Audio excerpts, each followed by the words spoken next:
சவுக்கு media நேயர்களுக்கு வணக்கம். இப்படியான ஒரு சிச்சுவேஷன்ல நான் உங்களை மீட் பண்ணுவேன்னு உண்மையாவே நினைக்கல.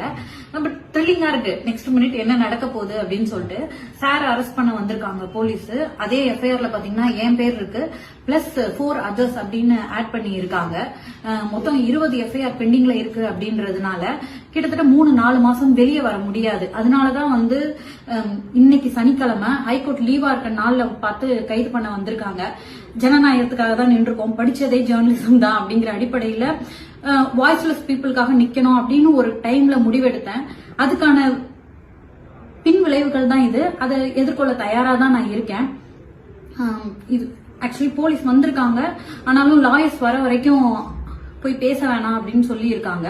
சோ லாயர்ஸோட கன்சல்ட் பண்ணிட்டு அதுக்கப்புறமா அடுத்தடுத்த ப்ராசஸ் நடக்கும் அப்படின்னு நான் நம்புறேன். இப்ப வரைக்கும் உங்களோட பேச முடியுது, இதுதான் நிலைமை. சோ சிச்சுவேஷன் என்னன்னு உங்ககிட்ட எக்ஸ்பிளைன் பண்ணிடலாம் நான் நினைச்சிருக்கேன். எப்பவுமே கூட நின்றுருக்கீங்க, உங்களை ஒரு குடும்பமா நான் பாக்குறேன் அப்படின்றதுனால இன்ஃபார்ம் பண்ணிடுவோம் அப்படின்னு நினைச்சேன். சோ நன்றி.